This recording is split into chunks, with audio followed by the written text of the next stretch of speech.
दोस्तों, आज हम बात कर रहे हैं प्रयागराज का महाकुंभ मेला यानी कि गंगा जमुना और सरस्वती संगम की। एक गोरखपुर में एक बेटा अपनी माँ के साथ रहा करता था और वह अपनी माँ के साथ ही अपने जीवन को व्यतीत कर रहा था और बड़े हंसी हुल्लास के साथ में वह अपनी जिंदगी बिता रहा था।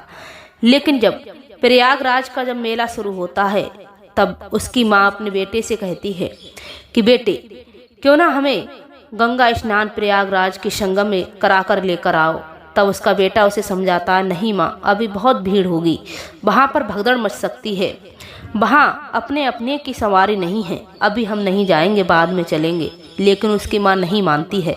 उसके बाद में वह बेटा कहता है, कोई बात नहीं है माँ, चलो हम आपको मौनी अमावस्या के दिन स्नान करा लाएंगे, क्योंकि उस बेटे का ही क्या जो अपनी माँ की इच्छा को पूरा ना कर सके। नमस्कार दोस्तों, मेरा नाम है माधुरी राजपूत। आप सभी दर्शकों का मेरे इस नए एपिसोड में बहुत बहुत स्वागत है। दरअसल दोस्तों, आज हम आपके लिए एक सच्ची घटना के लिए लेकर आए हैं जो आपकी आंखों में आंसू ला देगी।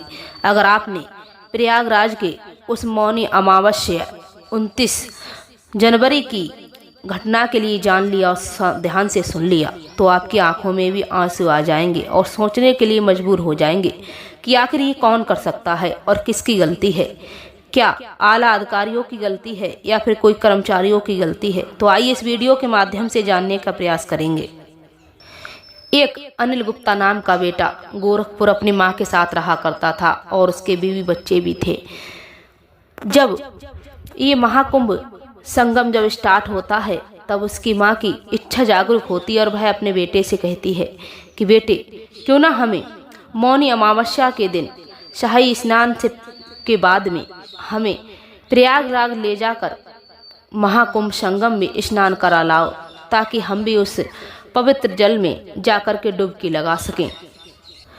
तब उसका बेटा अपनी माँ को बहुत समझाता है, लेकिन उसके माँ की एक समझ नहीं आती और वह हट करने लग जाती है।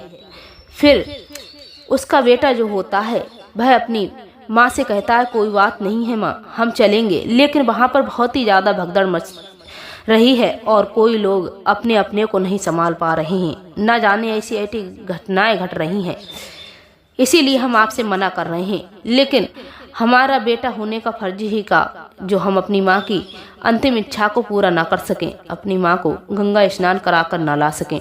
अब यही सोचकर गोरखपुर से वो बेटा अपनी माँ को साथ लेकर चला आता है और मौनी अमावस्या के दिन 29 जनवरी के दिन वह 11 बजे ही पैदल यात्रा स्टार्ट कर देता है स्टेशन पर उतरकर, और सोचता है कि 4 बजे हमें स्नान करना है और हम धीरे धीरे पैदल यूं ही निकल जाएंगे। लेकिन उसे क्या पता था कि उसके आगे बढ़ने से उसके साथ में इतनी बड़ी घटना घट सकती है। फिर वह आगे बढ़ता ही चला जा रहा था और आगे बढ़ने के बाद में जो फुटपाथ पर लोग सो रहे थे, जो स्नान का इंतजार कर रहे थे कि जैसे ही सुबह के 4 बजेंगे 3 बजेंगे हम मौनी अमावस्या के दिन सुबह में हम स्नान कर लेंगे, और सारे लोग सो रहे थे।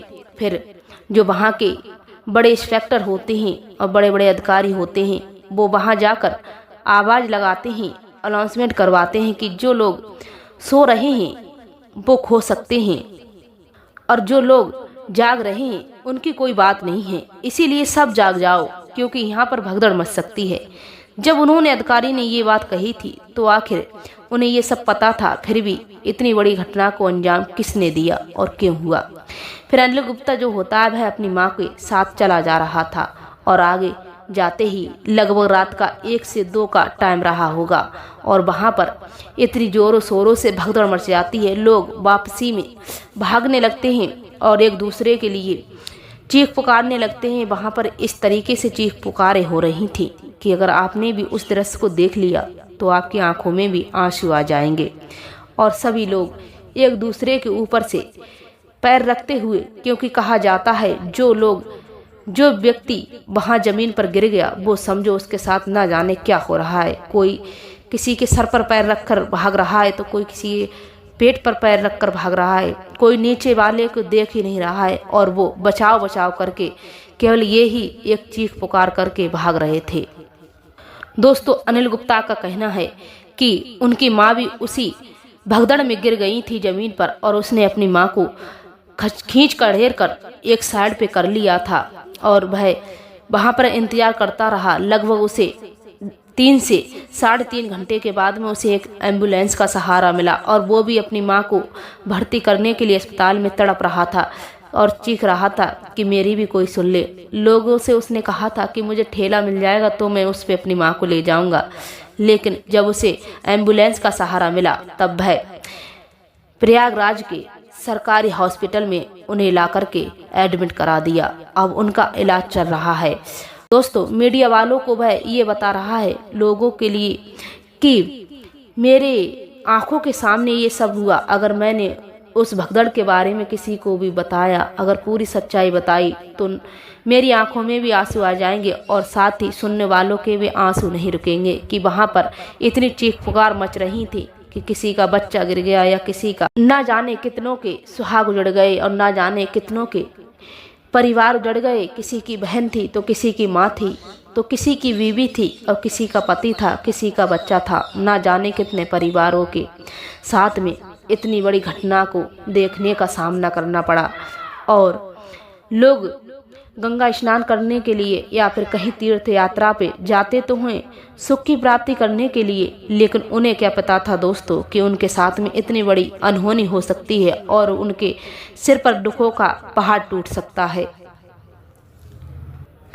और एक लड़का था जो अपनी माँ को दिल्ली से लेकर के प्रयागराज महासंगम में कुंभ पहुंचा था।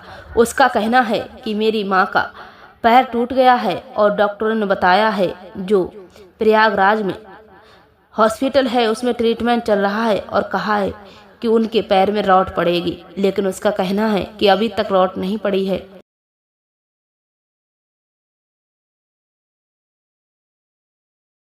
और वहां पर दोस्तों मुख्यमंत्री आदित्यनाथ योगी जी आए थे। उन्होंने सभी को आश्वासन दिया था हॉस्पिटल में जाकर मरीजों को कि सभी का इलाज ठीक से होगा और कोई दिक्कत कोई परेशानी नहीं होगी और इलाज के बाद में आप सभी को आपके घर पहुंचा दिया जाएगा सेफली। अब ये आश्वासन देने के बाद में उन लोगों में थोड़ी हिम्मत तो जुटी है और एक व्यक्ति वहां पाया गया था। मीडिया वालों ने उससे बात की तो उसने बताया कि मैंने यहाँ जो महाकुंभ मेला लगा है, ना जाने वे एक बूढ़ी माँ थी जो भंडारे में पूड़ी बनाने के लिए आई थी, लेकिन उन्होंने अचानक से तबीयत खराब हो गई और मैं उन्हें लेकर हॉस्पिटल चला आया, क्योंकि मेरा मानना है मैं एक समाज सेवी व्यक्ति हूँ और भारतीय व्यक्ति हूँ, तो मेरा ये कर्तव्य बनता था कि उस माँ की मैं मदद करूं, क्योंकि उस माँ के साथ में कोई परिजन नहीं था, वो बिल्कुल अकेली थी और मैंने उन्हें लाकर के यहाँ हॉस्पिटल में भर्ती कर दिया है। उनका इलाज चल रहा है और मैंने उनके परिवार वालों को भी खबर कर दी है, वो आज शाम ही आए हैं। तो मीडिया वालों ने पूछा कि तुमने उनके साथ रहे, तो उसने बताया हाँ कि मैंने इनकी मदद की है, वो भी मेरी माँ जैसी हैं। लेकिन दोस्तों ऐसे ऐसे लोग हैं आज भी जिनके दिलों में इंसानियत जिंदा है। तो ऐसे भगदड़ मच रही है प्रयागराज में जो महाकुंभ मेला संगम लगा हुआ है, उसमें ना जाने कितनों के परिवारों से लोग बिछड़ रहे हैं, कोई खो रहा है, किसी का बच्चा बिछड़ रहा है। इसीलिए मेरा तो यही कहना है कि आप लोग अपने घर पर सेफ रहें, क्योंकि कहा जाता है जब मन चंगा तो कठौती में गंगा। इसीलिए आप अपने बच्चों के साथ परिवार के साथ घर पर मस्त रहें और भीड़ भाड़ कम हो तभी वहां जाएं। जैसे कि दोस्तों जैसे मोनालिसा थी जो इंदौर की रहने वाली एक गरीब लड़की थी, वह अपने माँ बाप भाई बहन के साथ में प्रयागराज महाकुंभ मेला में रुद्राक्ष की मालाओं को बेचने के लिए गई थी, लेकिन उसकी नीली आंखों की वजह से उसकी आंखें इतनी सुंदर थीं और किसी ने उसकी वीडियो मीडिया पर डाल दी और वह वायरल हो गई। तो उसका भी कोई काम नहीं चला वहाँ पर, उसे भी माला बेचने वाला तो कोई नहीं मिला, ना ही खरीदने वाला, लेकिन उसके पास उसे केवल सब देखने के लिए आ रहे थे और उसका बिल्कुल जीना खाना पीना हराम कर दिया। तो वो भी उसका परिवार बेचारा फिर से वापस अपने गांव लौट चला।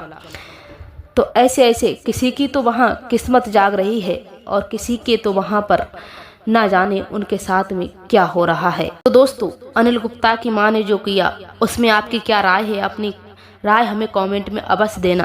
क्या अनिल गुप्ता की माँ अगर अनिल गुप्ता की बात मान जाती तो आज उसके साथ में इस घटना का अंजाम नहीं हुआ होता, ना ही उसके साथ में कोई घटना घटी होती। तो दोस्तों अपनी राय हमें कमेंट में अवश्य देना। मिलते हैं इसी किसी सच्ची घटना के साथ में किसी नेक्स्ट कहानी में। तब तक के लिए नमस्कार।